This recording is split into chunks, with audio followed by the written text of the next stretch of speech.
আসসালামু আলাইকুম রহমতুল্লাহ বরাকাতু। সি প্রোগ্রামিংয়ের ধারাবাহিক আলোচনা। আজকে আমরা আলোচনা করব হচ্ছে পর্ব 4-এর ইনপুট আউটপুট। এর আগে হচ্ছে আমরা পর্ব 3-এর অপারেটর নিয়ে আলোচনা করলাম। যারা হচ্ছে অপারেটর পর্ব মিস করে গেছেন তারা কিন্তু সেই বিষয়টা দেখে আসতে হবে, অথবা সেই ভিডিওগুলো দেখে আসতে হবে। তো আজকে আমরা পর্ব 4-এর ইনপুট আউটপুট নিয়ে কথা বলবো। এই পর্বে কিন্তু আমাদের বেশি কিছু নাই, তেমন কিছু নেই, আমাদের খুব সিম্পল বিষয়গুলো রাখলাম। আমরা শুধু ইনপুট আউটপুট রিলেটেড যে বিষয়গুলো আছে সেগুলো আমরা রাখলাম। তো টপিক 1-এ আছে প্রিন্টএফ ফাংশন, টপিক 2-তে আছে হচ্ছে আমাদের স্ক্যানএফ ফাংশন, টপিক 3-তে আছে আমার ফরম্যাট স্পেসিফায়ার, এবং টপিক 4-এ আছে এসকেপ সিকোয়েন্স। তো আমরা আসি হচ্ছে নেক্সট স্লাইডে। এখানে আমরা দেখতে পাচ্ছি যে আমাদের এখানে প্রিন্টএফ ফাংশন, অর্থাৎ আউটপুট হিসেবে আমরা প্রিন্টএফ ফাংশনটাকে ইউজ করি। এতদিনে আমরা প্রিন্টএফ ফাংশন নিয়ে টুকটাক আলোচনা করলাম। আজকে হচ্ছে আমরা প্রিন্টএফ ফাংশন নিয়ে বিস্তারিত আলোচনা করার চেষ্টা করব এবং আমরা সেই বিষয়গুলো প্র্যাকটিস করব। তো প্রথমত আমাদের এখানে যে স্লাইডের সংজ্ঞাগুলো আছে সেগুলো একটু পড়ার চেষ্টা করি, অথবা এখানে যে টেক্সটগুলো আছে সেগুলো একটু পড়ার চেষ্টা করি। এগুলো আমরা কেন পড়বো? কারণ হচ্ছে এগুলো পড়লে আমাদের পরবর্তীতে এই জিনিসগুলো মাথায় থাকবে, না হলে হচ্ছে আমাদের এই জিনিসগুলো মাথায় থাকবে না। যখন কোনো থিওরি বিষয়ে আপনি পড়বেন সেই বিষয়গুলো কিন্তু আপনার পরবর্তীতে অনেক দিন পর্যন্ত মাথায় থাকে, এবং যখন সেটা নিয়ে আপনি প্র্যাকটিস করবেন পরবর্তীতে আপনার কোনো ধরনের কনফিউশন থাকার কথা না। তো আমরা একটু পড়ার চেষ্টা করি। প্রিন্টএফ ফাংশনটি সি প্রোগ্রামিং ভাষায় একটি স্ট্যান্ডার্ড আউটপুট ফাংশন, যা স্ক্রিনে আউটপুট দেখার জন্য ব্যবহার করা হয়। মূলত হচ্ছে সেই স্ক্রিনে আউটপুট দেখার জন্য ব্যবহার করব। আমরা যখন স্ক্রিনে কোনো ডিজিট প্রিন্ট করব, যখন কোনো আমরা স্ট্রিং প্রিন্ট করব বা অন্য কোনো কিছু প্রিন্ট করব, সেক্ষেত্রে কিন্তু আমাদের প্রিন্টএফ ফাংশনটাকে ইউজ করতে হবে, মানে এটাকে আউটপুট হিসেবে সবসময় ব্যবহার করতে হবে। এটি stdio.h হেডার ফাইলে সংজ্ঞায়িত থাকে। এই যে প্রিন্টএফ ফাংশনটা, এটা কোথায় থেকে কাজ করবে তার তো একটা নির্দিষ্ট শেকড় দরকার, যেখান থেকে সে কাজ করবে। যে প্রিন্টএফ ফাংশনের ফাংশনালিটি কাজ করতেছে কোন জায়গা থেকে কাজ করতেছে, এটা তো আর হাওয়ার উপর কাজ করতেছে না। এটা কাজ করতেছে মূলত হচ্ছে আমাদের ইনক্লুড দিয়ে আমরা যে একটা stdio.h হেডার ফাইল লিখি, সেই হেডার ফাইলের আন্ডার থেকে সে কাজ করে। প্রিন্টএফ ফাংশনের মাধ্যমে টেক্সট, সংখ্যা, ক্যারেক্টার এবং স্ট্রিং খুব সহজে প্রদর্শন করা যায়। কী কী প্রদর্শন করা যায়? টেক্সট, সংখ্যা, ক্যারেক্টার এবং স্ট্রিং খুব সহজেই প্রদর্শন করা যায়। তার পরবর্তীতে আছে এখানে ভিন্ন ভিন্ন ডেটা টাইপ দেখানোর জন্য এতে ফরম্যাট স্পেসিফায়ার বলে এগুলোকে, %d, %f, %c, %s ইত্যাদি ফরম্যাট স্পেসিফায়ারগুলো ব্যবহার করা হয়। এছাড়া /n মানে নিউ লাইন ক্রিয়েট করার জন্য, /t হচ্ছে আমাদের ট্যাব ক্রিয়েট করার জন্য। এর মতো এসকেপ সিকোয়েন্স ব্যবহার করে আউটপুটকে সুন্দরভাবে সাজানো যায়, মানে আউটপুটকে একটু আমরা ফরম্যাটিং করার জন্য, টেক্সটগুলোকে একটু ফরম্যাটিং করার জন্য এই এসকেপ সিকোয়েন্স এবং ফরম্যাট স্পেসিফায়ার যেগুলো আছে সেগুলোকে আমাদেরকে ব্যবহার করতে হবে, না হলে আমরা আউটপুটে খুব সুন্দরভাবে আউটপুটটা পাবো না, সাজানো গোছানো পরিপাটি সেই বিষয়টা পাবো না, এলোমেলো লাগবে। সি প্রোগ্রামিং ফলাফল প্রদর্শনের জন্য প্রিন্টএফ ফাংশনটি অত্যন্ত গুরুত্বপূর্ণ এবং বহুল ব্যবহৃত। এটা কিন্তু খুব বেশি ব্যবহৃত হয়, এবং এটা ছাড়া আমরা কিন্তু কোনো কিছু আউটপুটে দেখতে পাবো না। তো এটা কিন্তু অত্যন্ত গুরুত্বপূর্ণ বা হচ্ছে ভেরি ইম্পর্টেন্ট। তো এটার একটু আমরা গঠনটা দেখি। প্রথমত হচ্ছে এখানে প্রিন্টএফ লিখতে হবে। প্রিন্টএফ লিখে আমাদের প্রথম বন্ধনীর ভিতরে দুইটা অংশ থাকবে, একটা অংশ হচ্ছে আমাদের এই অংশটা, আর একটা হচ্ছে আমাদের এই অংশটা। তার মানে এখানে আমাদের দুইটা অংশ, খেয়াল রাখতে হবে এখানে আমাদের কিন্তু দুইটা অংশ, একটা অংশ হচ্ছে এই অংশ ডবল কোটেশনের ভিতরে, আর একটা হচ্ছে ডবল কোটেশনের বাহিরে। মাঝখানে দিয়ে এটাকে আমরা কমা দিয়ে সেপারেট করলাম, মাঝখান দিয়ে আমরা কমা দিয়ে সেপারেট করলাম। এই যে কমাটা আছে এটা দিয়ে আমরা কি করলাম? সেপারেট করলাম। তাহলে এটা কীভাবে গঠন হচ্ছে? এই ডবল কোটেশনের ভিতরে আমাদের স্ট্রিং রিলেটেড জিনিসগুলো থাকবে, তার মানে আমরা হচ্ছে স্ট্রিংগুলো এখানে কন্ট্রোল করব, এখানে স্ট্রিংগুলো কী করব?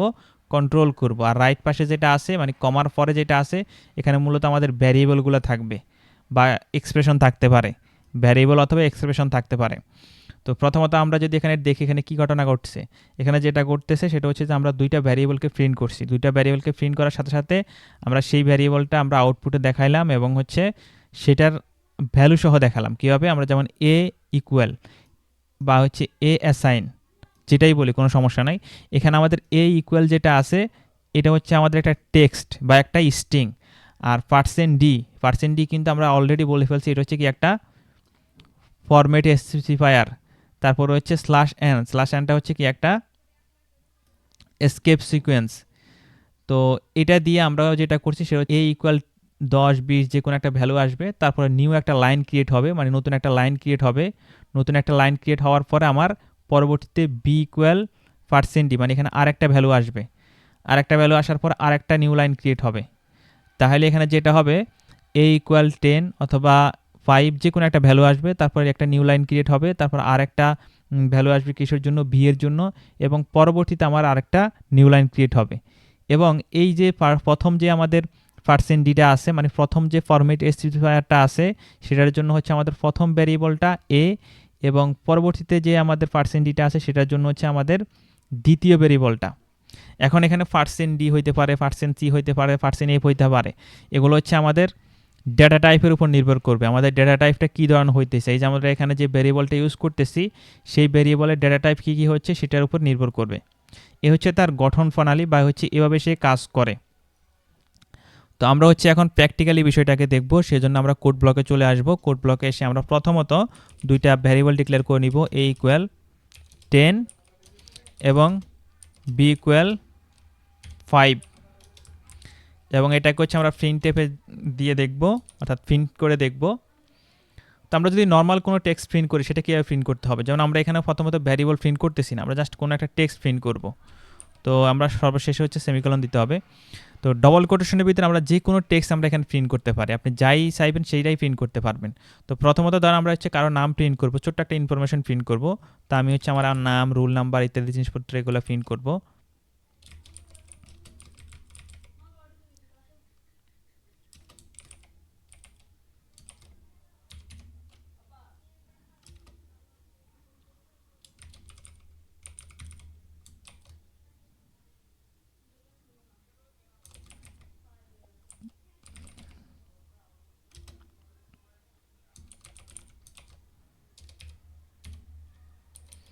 ধরেন এরকম একটা মোবাইল নাম্বার দিলাম আমরা এখানে, কিন্তু আসলে এখানে যেটা হচ্ছে সেটা হচ্ছে একই লাইনে চলে আসবে। আমরা যদি এটাকে রান করি এটা কিন্তু একই লাইনে চলে আসবে, এবং এটা দেখতে কিন্তু অনেকটা আনফরম্যাটিং লাগতেছে, একটু হিজিবিজি মনে হচ্ছে। এটাকে যদি আমরা একটু সাজিয়ে নিতে চাই সেক্ষেত্রে আমরা যেটা করব সেটা হচ্ছে /n, তারপরে আমরা এখানে আরেকটা /n দিব, মানে হচ্ছে আমরা এখানে এসকেপ সিকোয়েন্স ইউজ করব, এবং এখানে আমরা আরেকটা দিব /n, এবং এটাকে যদি আমরা এখন রান করি দেখেন এটা কিন্তু খুব সুন্দরভাবে লাইন বাই লাইন, মানে নিউ লাইন ক্রিয়েট করে নিচে নিচে আসছে। তাহলে এরকম যদি আমরা জিনিসটাকে সুন্দর করতে চাই, আউটপুটটাকে সুন্দর করতে চাই, তাহলে আমাদেরকে অবশ্যই এখানে ফরম্যাট স্পেসিফায়ার এবং হচ্ছে এসকেপ সিকোয়েন্স এই বিষয়গুলো লাগবে। তো এগুলো তো হচ্ছে আমাদের এসকেপ সিকোয়েন্স। আর ফরম্যাট স্পেসিফায়ার কখন ইউজ করব, যখন আমরা ভেরিয়েবল রিলেটেড কোনো কিছু দেখাবো। যেমন আমরা এখানে দেখাতে চাচ্ছি যে রুল নাম্বার, তো রুল নাম্বারটার জন্য আমরা এখানে এর ভিতরে ধরেন একটা রুল নাম্বার রাখলাম, এটা একটা আমাদের রুল নাম্বার। তাহলে আমাদেরকে যেটা করতে হবে, এই সংখ্যার পরিবর্তে আমরা যে স্ট্যাটিক সংখ্যাটা দিয়েছি সেটার পরিবর্তে লিখে দিতে হবে সরাসরি %d, মানে হচ্ছে আমাদের এখানে ডেসিমেল, ডেসিমেল মানে হচ্ছে ইন্টিজার, অর্থাৎ এখানে আমাদের ইন্টিজার সংখ্যা। তো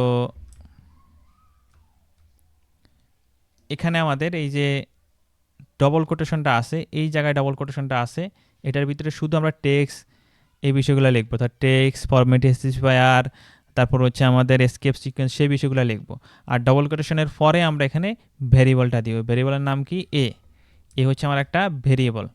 তাহলে এই ভেরিয়েবলটা কীভাবে কাজ করবে, এটার ভ্যালুটা কি বা কোথায় আসবে, এটার ভ্যালুটা আসবে হচ্ছে এই যে রুল নাম্বারের এখানে আসবে। আর যখন %d দেখবো তার মানে হচ্ছে আমার এখানে কোন একটা ভ্যালু সে প্রিন্ট করবে, আর কোনটার ভ্যালু প্রিন্ট করবে, এখানে যে আমাদের প্রথম যে ইয়েটা আছে, ভ্যারিয়েবলটা আছে সেটাতে প্রিন্ট করবে, বা সেই ভ্যারিয়েবলের ভ্যালু প্রিন্ট করবে। তা এখন যদি আমরা এটাকে রান করি আমরা কিন্তু খুব সুন্দরভাবে এখানে আমাদের ইনফরমেশনটা পাচ্ছি, এবং আমাদের রুল নাম্বারটা কিন্তু ডাইনামিক হয়ে গেছে।